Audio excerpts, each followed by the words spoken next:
Ladies and gentlemen, welcome back to NSL Live Talk.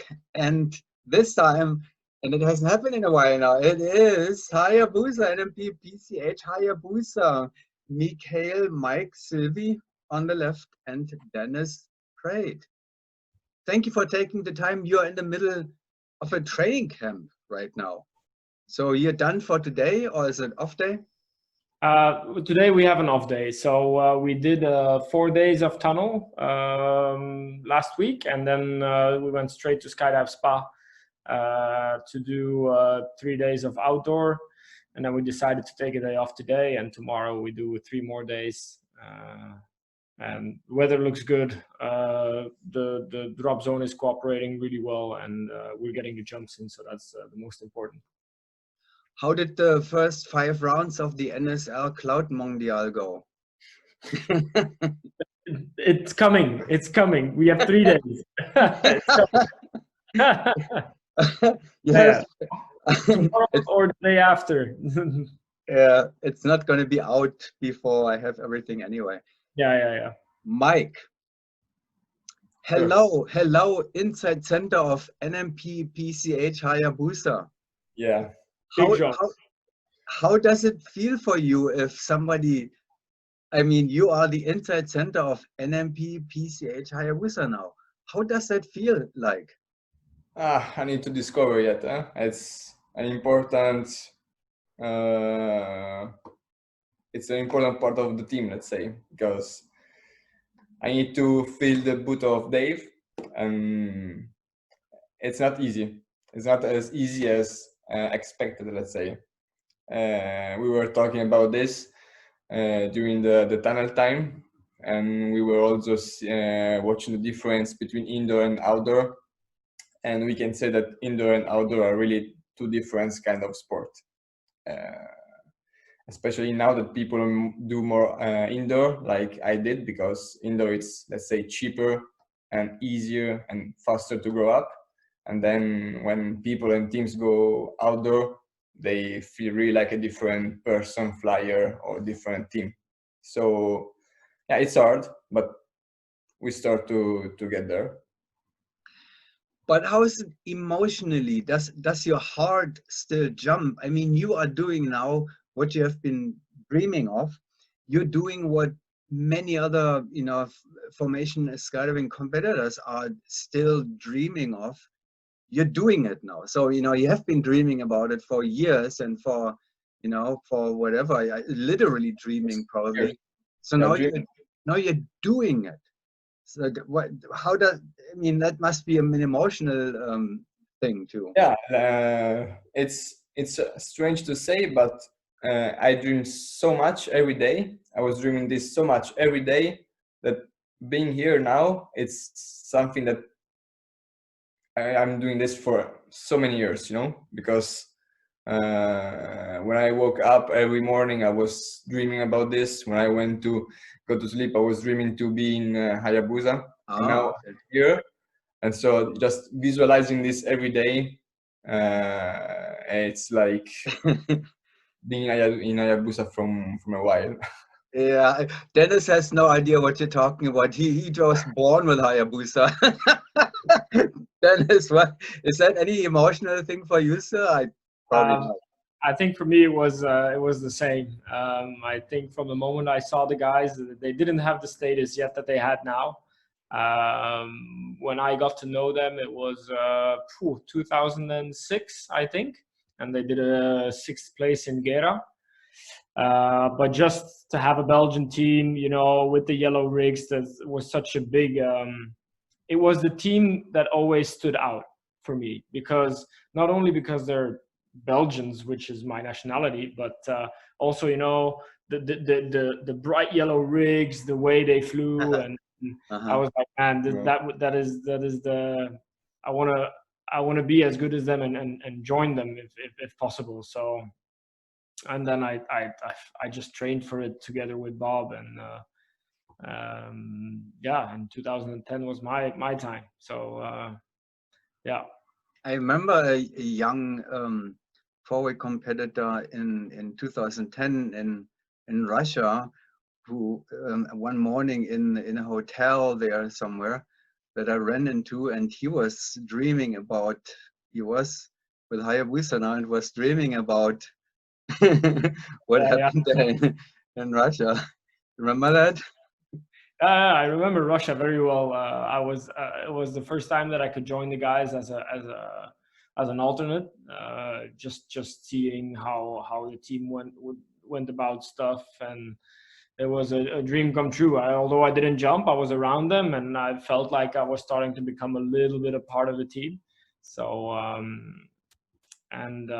well, also knowing by that time we knew already that Saul was going to step back. So I was very excited to learn, to see, and to get my shot at it. So yeah.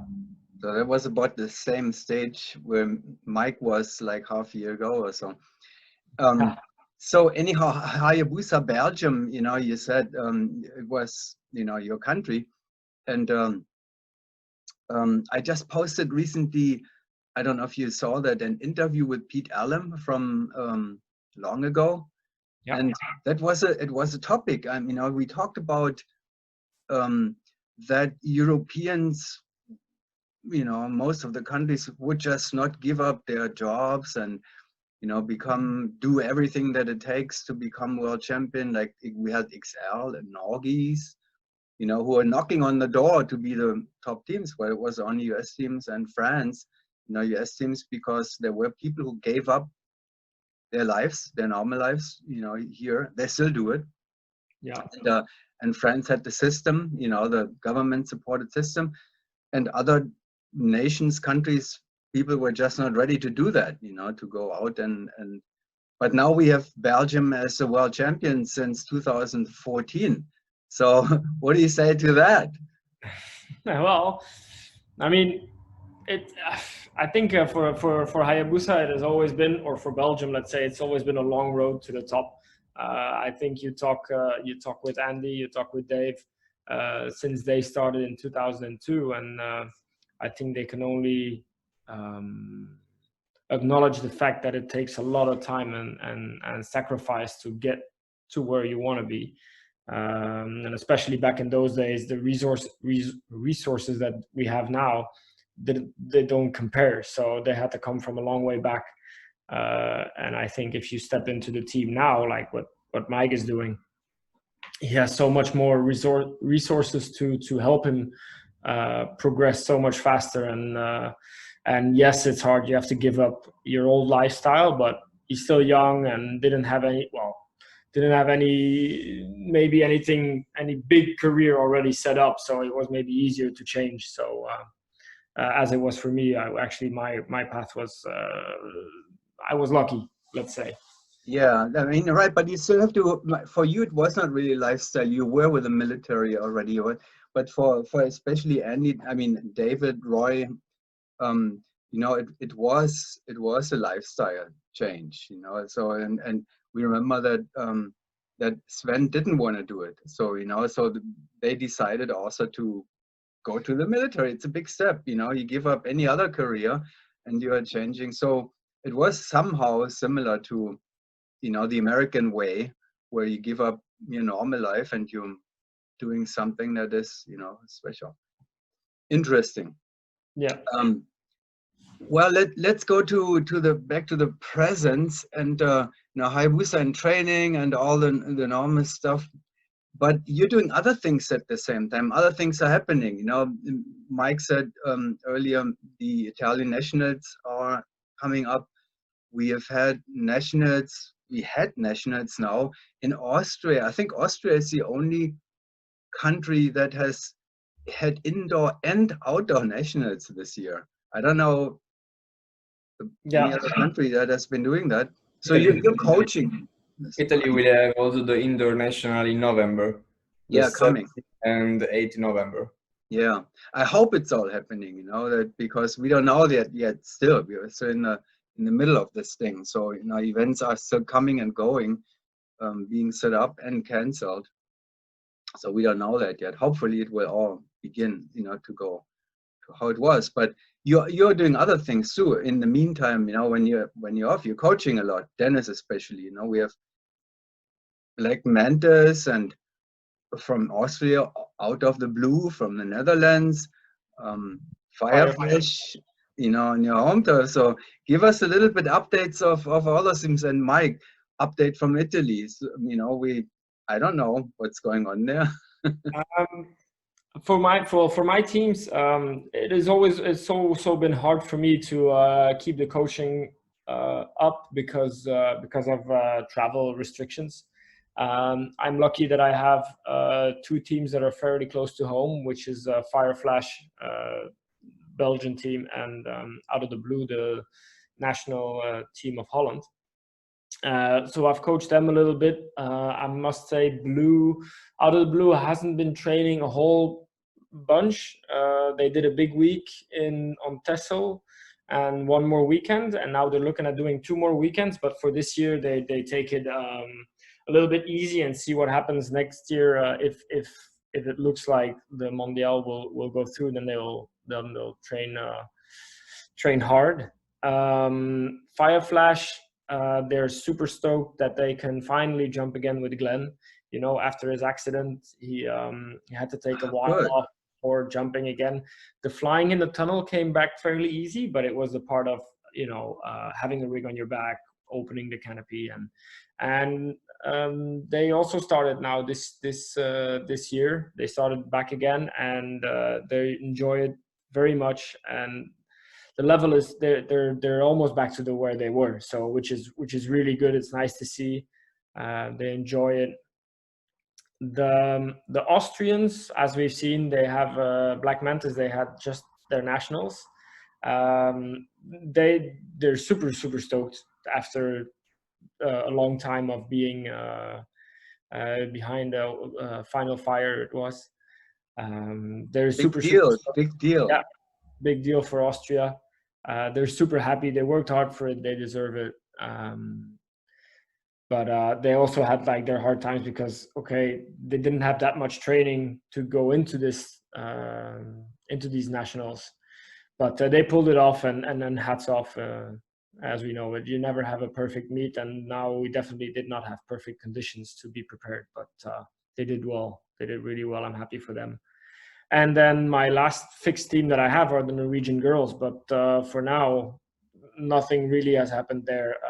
I know they will start flying again this week and next week. They'll only start flying again because in the tunnel they had some restrictions of only doing solo flights and no multiple people in the chamber. And for the moment, I cannot travel there because of quarantine restrictions. If I go to Norway, then I'd have to go in quarantine. So I'm trying to get them rolling as quickly as possible, and also for me to be there from time to time. But for now, it looks like I will not be going to Norway for now. Mike, Italy. Yeah, by my side, I don't coach so much because I decided to give my 100% to Hayabusa. So because the training is so intense, I prefer to maybe stay more at home when I don't jump with them, rest and doing my homework, watching again the videos, visualize, workout. Things that if you coach, maybe you cannot focus 100%. You're more tired because you need to travel, and also because the coronavirus doesn't help so much now to travel. But yeah, for Italy, in Italy we will do the indoor and outdoor nationals. First the outdoor meet that will be from 2 to 4 October, and the indoor meet from 7 to 8 November. That will be interesting, especially the outdoor meet. We will have always the battle between Amnesia and Extremo. That this year maybe will be interesting because we don't know. No one of the team had trained yet so much because the virus. So maybe we will see. We know that Extremo are really experienced from the Pilatus, and Amnesia are really. Is it from Pilatus again? Yeah. They will be in Scalapano. Yeah. Well, it's interesting because this time it is also interesting because it goes the other way around, kind of. Usually in the past, or in most cases, we have first the indoor competition and then you're transitioning to outdoor. And in Italy, it's the opposite this year. You first have the outdoor nationals and then shortly afterwards the indoor. But that's, if I understand Dennis correctly, that's the easier transition, right? Go from outdoor to indoor, we feel is a lot easier than to go from indoor to outdoor, definitely, yeah. Mm-hmm. Let's talk about this a little bit more, because it's an interesting topic, the indoor-outdoor comparison and transition from one to the other, especially this year. This year is like, outdoor jumping next to nothing for many teams, and indoor, well, less than usual, but easier to catch up because you do a few hours and then, you have it back more or less. What is the impact? What are the implications of that? Well, I think by now, I think most teams will have experienced this let's say this big difference between indoor and outdoor is that we cannot nowadays you cannot train. You can focus on some stuff using indoor for your outdoor. Definitely, if you're an outdoor focused team, I think the indoor helps, but to a certain point, you can, as all of a sudden you'll be doing all your blocks and your random work and whatever, and you feel good, and then you take it outdoor and you say like, wow, some teams say like, oh, we need to train more in the tunnel to fix this, but it's irrelevant. In the tunnel, at one stage in the tunnel, everything goes so easy, and then you take it outside and with the exit, the first 10 seconds on the hill, and even in the free fall, not having the references of the walls and all that, just makes it so much harder. And I think a lot of teams are figuring that out now, and seeing this. And again, if you are that team that okay, we use indoor for training and we want to be a good indoor team for sure, but if you're an outdoor focused team, then you need jumps. There's no secret. You need jumps. It's nice to be good at indoor, but it doesn't make you win any medals in outdoor to be a good indoor team. You need the jumps. Wouldn't you, if you do a lot of indoor, or if you are, let's say, even if you're born with a wind tunnel, well, you cannot miss it then. But let's say you are a skydiver and then you do a lot of indoor, wouldn't you be missing exit, subterminal, flying the parachute, the blue skies, the clouds and all that kind of stuff? You're missing the most important things. So well, I think you see nowadays that people that like, let's say, the freestyle discipline in indoor, those boys and girls, they grew up in a tunnel, and I think where we come from is well, definitely me, and I know you, Kurt. We come from a skydiving background. We started skydiving, and then the tunnel came about.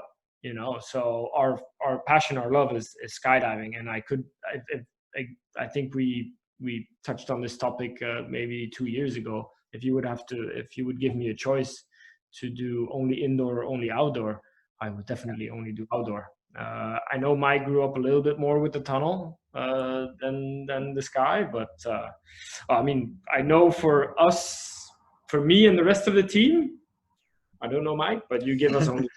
I started skydiving 10 years ago, so maybe it was the transition between the outdoor and indoor. So let's say 10 years ago, the tunnels started to grow up. So I also started only skydiving, but because the money, I didn't do so many skydive, and I did my first tunnel camp after 50 jumps.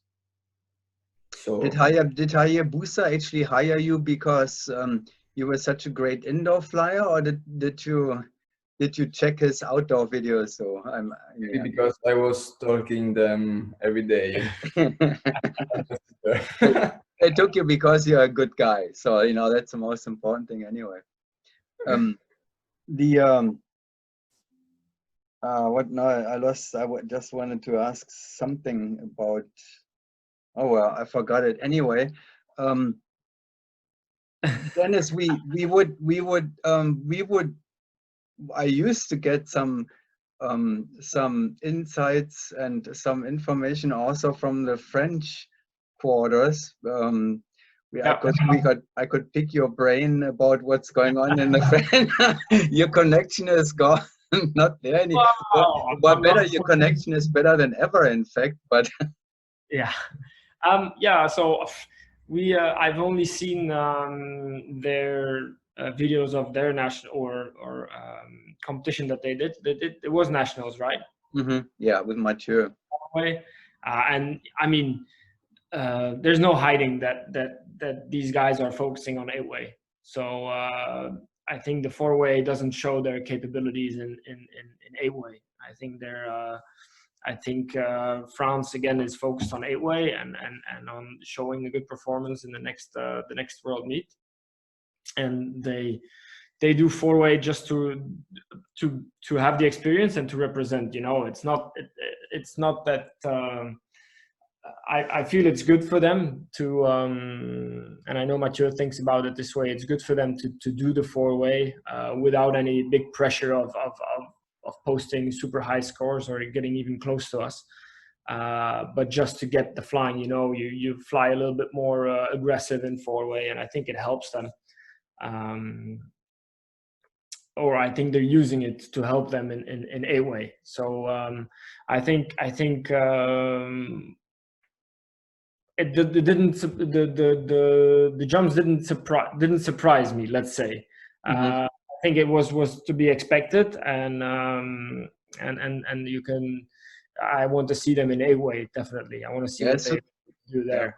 Yeah. And we will soon. You know, they will do the cloud rounds and XP8. You know, they will all do them now. So it will be interesting. I'm super curious, you know, about the 8-way. Yeah, me too. So yeah, I'm curious to see what they're gonna post of scores, how the jumps are gonna look.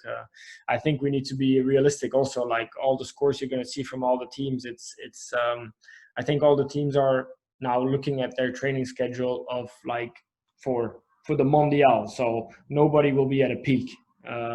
So you have to take it with a little bit of a how would you say, a grain of salt, you know, to don't get overexcited, I would say, by the scores of neither teams. But it's a nice reference, and that's why it's a reference, exactly. So it's a starting point, kind of, you know.